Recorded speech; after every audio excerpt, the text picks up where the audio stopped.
Et bonjour à toi, c'est Christelle. Je vais te parler aujourd'hui de la maîtrise du mental et des habitudes. C'est vrai que les deux sont liés et ont un point en commun, même plusieurs. Pourquoi est-ce que c'est important? Moi je dis que c'est important de maîtriser son mental parce que souvent c'est lui qui nous gouverne tout au long de notre vie si on ne prend pas le dessus. C'est-à-dire que c'est lui qui va te dire tu peux pas faire ceci, tu peux pas faire cela et tu n'y arriveras pas, etc.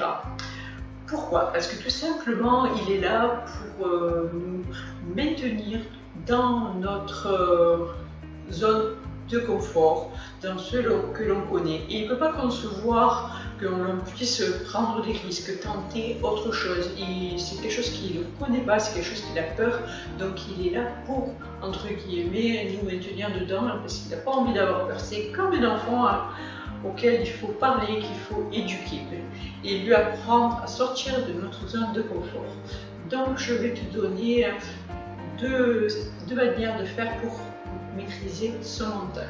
Donc comme je disais, quand tu entends et ceci, cela, tu ne pourras pas y arriver, tu es incompétent, et nanani, nanana, il faut dire à voix haute, écoute, j'ai bien entendu ce que tu m'as dit, mais je ferai bien comme je veux. J'ai envie de faire ça et je ferai un peu, c'est tout. Et là, quand on a réalisé la chose que le mental disait qu'on n'y arriverait pas, ça crée en nous une espèce de bien-être et de force, comme si on était en mode ah punaise, je l'ai fait. Et c'est ce qui nous rend aussi, j'ai envie de dire, vivants. Parce qu'on est sorti de notre zone de confort et nous, êtres humains, on est là pour évoluer. La vie fait du challenge. Et du coup, ça valide certaines choses et ça permet de se dire qu'on peut encore en faire d'autres, même si notre mental nous dit le contraire. Et il faut toujours contrer. Quand le mental te dit tu ne peux pas faire ceci ou tu ne peux pas faire cela, hop, à voix haute, on contre. Oui, je ferai bien comme je veux, et puis c'est tout. Pourquoi à voix haute? Parce que ça a toujours plus d'impact que de dire les choses à voix basse. Parce que même si nos guides, comme j'aime bien le dire, nous connaissent par cœur, c'est bien de dire à voix haute, puisque c'est aussi une demande aux guides et à notre famille céleste de nous apporter un peu d'aide aussi pour maîtriser notre mental. Il faut pas oublier qu'ils sont là et qu'on peut leur demander également. Et l'impact énergétique, parce que comme je le disais dans une précédente vidéo, tout est énergie, tout est tout vibratoire. Et donc forcément à voix haute, c'est plus d'impact que à voix basse. C'est la même chose que quand tu as entre guillemets des soucis que tu penses et quand tu vas le raconter à un ou une amie ou un membre de ta famille et que là tu vas réaliser ce que tu dis et surtout trouver une solution. Pourquoi? Parce que tu en as parlé à voix haute. C'est pas rester à l'intérieur de toi comme une pensée. Le deuxième cas qui arrive aussi souvent, c'est, vous savez, les images négatives que l'on peut avoir dans la tête, comme des mauvais souvenirs ou des mauvais événements, tout ce genre de choses. Là aussi, il est important, parce que moi je trouve qu'après, une fois qu'on arrive à maîtriser le mental, et que j'aime bien ce mot important concernant le mental, du coup, de contrer. On a une mauvaise image, et bien le tout c'est de la changer en une version positive. Visualiser le négatif en positif. Donc je te donne un exemple concret. Par exemple, tu fais une rencontre, quelqu'un que tu connais pas, une future rencontre peut-être amoureuse. Je te donne un exemple qui est arrivé à quelqu'un que je connais.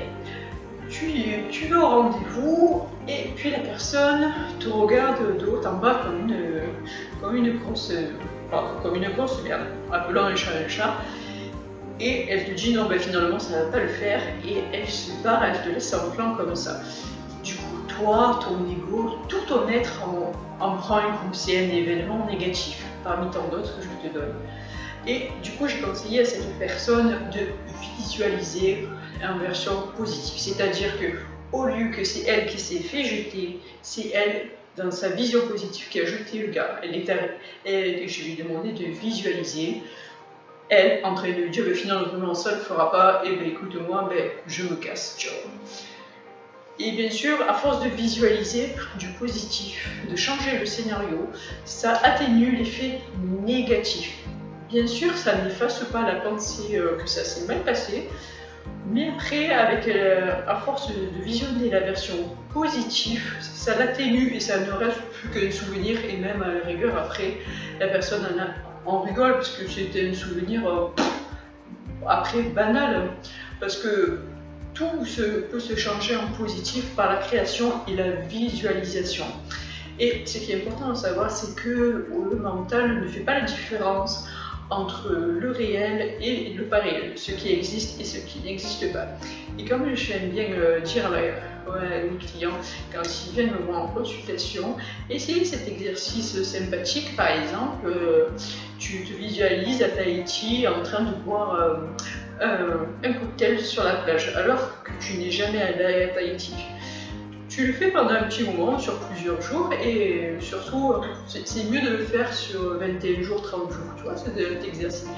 Et tu verras qu'au bout d'un moment, le mental va t'envoyer l'image comme un souvenir, comme si tu t'étais régalé en train de boire ton cocktail sur la plage à Tahiti, alors que tu n'es jamais allé à Tahiti.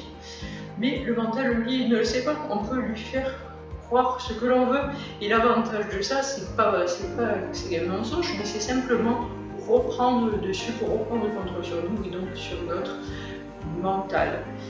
Et bien sûr, on n'a pas appris ça à l'école, on n'a pas eu ça comme éducation, mais quand après on arrive à maîtriser le mental, ça permet aussi de se dépasser, de faire des choses qu'on n'oserait pas faire parce que justement le mental est toujours là pour nous dire il n'y en a ni, tu n'y arriveras pas, etc. Alors que si on prend le contrôle, la vie est plus simple et on a toujours envie de se dépasser, de faire de nouvelles expériences, des nouveaux challenges. Et ça permet aussi, comme je disais, de bien, dans une précédente vidéo, de recevoir par canalisation, parce qu'on n'a plus de blocage. Quand par exemple vos guides vont vous dire, ou tu auras l'intuition selon comment tu reçois, tu devrais faire ceci, ça va t'aider, quel que soit le domaine. Si tu as maîtrisé ton mental, du coup, tu n'as pas de peur à y aller et faire cette expérience. Oui, un petit, peut-être un petit peu, parce que c'est nouveau, voilà. Et tu auras même sûrement une petite excitation de la nouveauté. Alors que si tu es encore dans le mental et dans le je ne peux pas faire ceci ou je ne peux pas faire cela, il y a des grandes chances que tu ne le fasses pas. Parce que le mental a parlé et tu penses que c'est mieux de l'écouter parce que tu n'as pas appris que le mental est là pour ne pas te sortir de ta zone de confort. Et c'est là qu'on vient aux habitudes. C'est pour ça que de visualiser des images positives à la place des négatives et de parler à voix haute à chaque fois que le mental nous envoie des pensées, c'est une habitude. Il faut prendre le réflexe. Comme tout ce qui est habitude, il faut le temps pour nous. Donc c'est pour ça c'est je préfère dire 30 jours pour nous reconditionner, nous donner l'habitude de changer.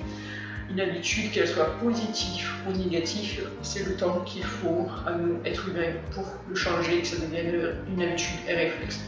Ça prend pas beaucoup de temps à faire cet exercice de visualisation positive ou dire à voix haute, mais c'est un réflexe et une habitude à prendre, comme tout ce qui est bonne ou mauvaise habitude. Si par exemple tu as un projet dans ta vie et que ça fait un peu peur, parce que comme je le disais, on est là pour se dépasser et souvent ça nous fait un peu peur parce que c'est quelque chose que l'on n'a jamais fait, on se pose des questions, comment je vais pouvoir faire ceci ou je vais pouvoir faire cela. Le mieux c'est de l'écrire et de poser une date. Par exemple, moi Christelle, dans un mois je vais faire un atelier comme je fais maintenant. Avant je n'avais pas fait d'atelier mais j'avais besoin de poser une date parce que j'y pensais, oui bien sûr, j'y pensais. Un jour je le ferai, mais je le faisais pas. Pourquoi? Parce que je reportais, parce que j'avais encore un petit peu peur, et puis surtout, comme je suis, probablement comme tu le sais, je suis un peu feignante, j'ai tendance à toujours reporter. Donc maintenant, et puis depuis un moment, j'ai pris l'habitude de poser des dates, tout simplement. Et comme ça permet le jour J ou un peu avant de se préparer, que ce soit un atelier, une conférence. Tu n'as plus le choix, tu as posé une date et en plus quand tu as maîtrisé ton mental, tu auras beaucoup moins de peur et du coup tu pourras mieux recevoir les informations de tes guides qui vont te conseiller, qui vont te dire fais comme ceci, fais comme cela. Et après, comme tu seras sûr de toi quasiment à 100% parce que tu as maîtrisé le mental, Du coup, les informations te viendront naturellement et tu vas pouvoir développer en conférence, en atelier, ou dans ton nouveau, par exemple dans une nouvelle profession ou en amour, tu vas pouvoir te dépasser, tu n'auras pas de limite et tu pourras tester et ça sera que bénéfice parce qu'il n'y aura plus rien de négatif ou quasiment pas. La seule chose, il faut toujours l'entretenir et c'est toujours un réflexe à avoir tout simplement et une habitude à avoir pour que tout simplement la maîtrise du mental se fasse. Mais après, je te dis, ne t'inquiète pas quand d'un coup tu auras quasiment plus de pensée. Moi, c'est ce qui m'est arrivé il y a quelques années quand j'ai réussi à maîtriser mon mental. Je me suis dit, oh merde, je pense quasiment plus à rien, en plus je suis toujours dans le moment présent. Je disais à ma famille, à mes guides, mais qu'est-ce qui se passe? Je pense plus à rien quasiment. Bon, déjà plus de négatif, mais un petit peu du positif. Qu'est-ce qui se passe? J'ai plus de cerveau, je pensais que j'avais perdu le mémoire. C'est vrai que ça fait bizarre hein, au début. Et puis il me dit, mais non, pose une question. C'est juste que tu n'as plus de brouillard, tu n'as plus d'obstacles. On peut passer à toi beaucoup plus facilement. Pose une question. Ça a l'air tout simple, mais c'est juste une habitude et un réflexe à mettre en place. Voilà, et tu peux faire ça comme pour tout, quel que soit le domaine, tu peux toujours changer une habitude. Le tout, ce qui marche bien, c'est de marquer à chaque fois. Et une fois que tu as réalisé ton épreuve ou ce que tu avais marqué et que tu l'as validé à l'intérieur de toi, c'est super et tu te dis vivement la prochaine étape. C'est là que tu te sens différent parce que nous, êtres humains, comme je le disais, on est fait pour évoluer. Tu peux avoir toutes les richesses du monde, le meilleur travail, etc. Si tu es toujours dans ta routine, toujours dans ta zone de confort, au bout d'un moment tu t'ennuies, alors peut-être que tu compenses, tu t'achètes des objets, etc. Mais ça fait effet sur le moment, sur le coup tu es content, tu as un nouveau gadget, mais après ça ne te remplit pas, tu te sens pas vivant, tu te sens un peu comme un hôpital, l'encéphalogramme plat. Bon, c'est un peu exagéré, mais c'est ça. Mais si tu veux une vie, pas du vie, vive, riche et intéressante, fais-toi des challenges. Parce que comme dit le proverbe, quand tu n'évolues pas, c'est que tu régresses. Donc le moment que tu stagnes, ça n'a pas beaucoup d'intérêt.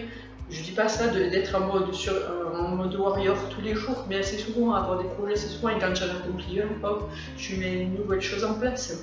Donc je t'invite à partager avec moi des nouvelles habitudes, ce que tu as changé, que ce soit des habitudes positives ou négatives, comment tu as réussi à contrer, comment tu as réussi à mettre en place tout simplement. Et je te retrouve en consultation à Marseille ou à Carpentras ou par Skype, comme tu veux, si tu veux approfondir le sujet ou pour une consultation. Donc voilà, si tu as aimé, n'hésite pas à partager et à liker. Et à une prochaine fois. Bisous.